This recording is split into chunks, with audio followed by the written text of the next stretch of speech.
नमस्कार, अस्सलाम वालेकुम, सत श्री अकाल, जय झूलेलाल। मैं हूं जी प्रेम मटलानी और आप देख रहे हैं हालात हाजरा का प्रोग्राम। हकीकत ये है। नाजरीन नाजरीन कल पाकिस्तान में बहुत कुछ हो सकता था, लेकिन शुक्र खुदा का हुआ नहीं। लोग डूम्सडे की प्रेडिक्शन कर रहे थे कि क्योंकि 14 मई को इंतखाब होने के लिए ऑर्डर दिया था सुप्रीम कोर्ट ने और कल 15 मई थी, तो हो सकता है कि जो ये उमर अता बंदयाल जस्टिस हैं ये प्रेजेंट गवर्नमेंट के खिलाफ कंटेम्प्ट ऑफ कोर्ट की प्रोसीडिंग्स जारी करें, लेकिन ऐसा हुआ नहीं। और लेकिन उसके बदले में फिर पीडीएम जिसके प्रेसिडेंट है मौलाना फजलुर रहमान, जो है जमीयत उलमा इस्लाम एफ ग्रुप के, जो वो पीडीएम के या पाकिस्तान डेमोक्रेटिक मूवमेंट के जो सदर हैं, उन्होंने कल धरना दिया सुप्रीम कोर्ट के आगे और कहते हैं कि लाखों नहीं तो लाख के करीब तो लोग वहाँ पर जमा हुए थे। हो सकता है क्योंकि उसके कई मदारिस हैं जमीयत उलमा इस्लाम के, तो वो अपने मदारिस के तलबा को ही बुला लेता तो आ जाते वो उसके। और उसके साथ साथ पीपल्स पार्टी ने और नून लीग ने भी उसको सपोर्ट किया था। और डी चौक पे बैठकर, जहाँ पर अदरवाइज दूसरों को बैठने की मना होती है, आने की भी मना होती है, ताकि 25 मई को पिछले साल जब इमरान खान था तो उसको धमकी दी गई थी कि डी चौक पर आएंगे तो कुछ भी हो सकता है, तो वो उससे पहले ही वापस चला गया था। लेकिन आपको ये समझ नहीं आई, आप वही डी चौक पे जहाँ पर दूसरों को मना करते हैं उधर आके आपने धरना दिया और फिर आपने जो है चीफ जस्टिस उमर अता बंदयाल के खिलाफ तकारीर की। अच्छा, अभी अंदर क्या हो रहा था कोर्ट में? अंदर चीफ जस्टिस उमर अता बंदयाल ने क्या किया कि उसने वो फिर वही राग अलापना शुरू कर दिया, जैसे पंचायत लगाई हो कि हाँ मैं तो कहता हूँ आप लोग जो है आपस में मुज़ाकरात करो और किसी न किसी डेट पर मुत्तफिक हो जाओ ताकि इलेक्शन कराए जाएं। अब खुद देख रहा है कि पहले ही असेंबली तहलील होने के 90 दिन तो गुजर चुके हैं, उसके बाद के यानी आइन की, पाकिस्तान के आइन की खिलाफ वर्जी तो पहले से हो चुकी है। फिर खामखा क्यों अपने आप को रुसवा करवा रहा है गलत तारीख देकर कोई भी, जब उसे पता है कि इस्टेब्लिशमेंट उसकी मानने वाली नहीं है। अच्छा, ये हो सकता है कि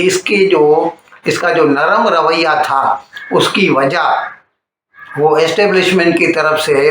कुछ हो, उसको कोई फ़ोन आया हो सकता है, हम कुछ नहीं कह सकते, लेकिन लग तो ऐसे रहा है कि फ़िलहाल वो भी ठंडा पड़ गया है। और अब उसने 8 दिन की आइंदा मंगलवार की उसने डेट दे दी है कि तब तक आपस में आप बातचीत करके कोई तारीख मुकर्रर करें। नाजरीन, बाहर जब ही धरना लगा हुआ था तो मौलाना फजलुर रहमान ने कहा कि ये किस किस्म का चीफ जस्टिस है जो एक मुल्जिम को, एक आर्मी की इंस्टॉलेशंस को आग लगाने वाले को, एक रेडियो पाकिस्तान को जलाने वाले को, एक जिना हाउस को आग लगाने वाले को, एक मस्जिद को शहीद करने वाले को कहता है कि आपको देखकर हमें खुशी हुई, और फिर उसे कहता है कि गुड लक। ऐसा तो हमने कभी नहीं देखा कि किसी कोर्ट में जज जो है मुल्जिम को कहे गुड लक। नाजरीन, उधर असेंबली में, नेशनल असेंबली में जो है ना, पाकिस्तान के वज़ीर दिफा ख्वाजा आसिफ ने बोला, उन्होंने खिताब किया और उसने इस बात का जिक्र किया कि ये जो प्रेजेंट सुप्रीम कोर्ट है या इसके जो चीफ जस्टिस हैं उमर अता बंदयाल, ये जो हैं एक किस्म की कानून की और आइन की खुद धज्जियां उड़ा रहे हैं और मुल्ज़िमान की हिमायत कर रहे हैं उसके इश्क में अंधे होकर। इसीलिए हम चाहते हैं कि उसके खिलाफ एक रेफरेंस भेज दिया जाए। इसके लिए उन्होंने एक कमेटी बनाने का भी ऐलान किया और उस कमेटी की जो सिफारिशात होंगी वो पाकिस्तान की सुप्रीम जुडिशल काउंसिल को भेज दी जाएंगी, जिसमें चीफ जस्टिस उमर अता बंदयाल को हटाने की सिफारिश की जाएगी। ये अलग बात है कि सुप्रीम जुडिशल काउंसिल के भी प्रेसिडेंट खुद वही चीफ जस्टिस ही होते हैं। अब देखें जब वहाँ पर ये रेफरेंस जाता है तो उसके बाद इसमें किस तरह अमल दरामद होता है। ख्वाजा आसिफ ने इस बारे में भी जिक्र किया कि वो जो 4-3 की जो बेंच थी हाई कोर्ट की, और जिसने इलेक्शन को पोस्टपोन करने की सिफारिश की थी, जिसके बदले में फिर उमर अता बंदयाल ने उसके बदले में 3-2 वाली जो है जिसको वो जजों को हटा के, ये हम पहले व्लॉग में आपको बता चुके हैं कई बार,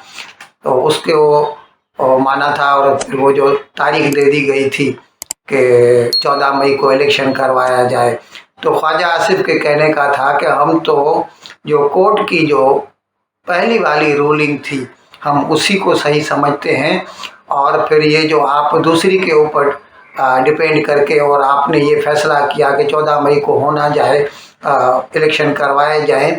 ये आपका सरासर गलत कदम है। नाजरीन, सुनने में आया है कि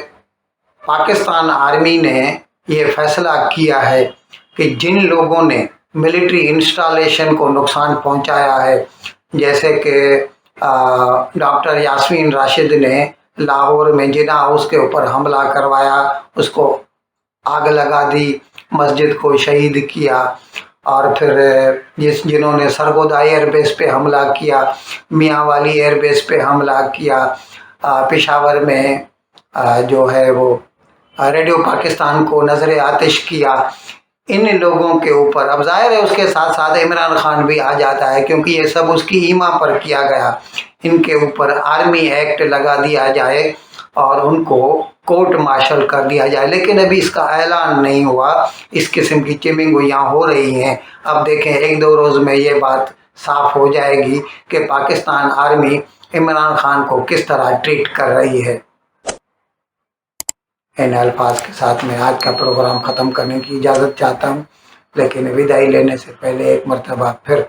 आपसे मेरी दरख्वास्त है कि जिस किसी साहब या साहिबा ने अब तक हमारे इस चैनल को सब्सक्राइब नहीं किया, अज़राए करम इसको जल्द से जल्द सब्सक्राइब करें, प्रोग्राम को लाइक करें, शेयर करें और घंटी का बटन दबाना न भूलें। बहुत बहुत शुक्रिया। खुदा हाफिज़।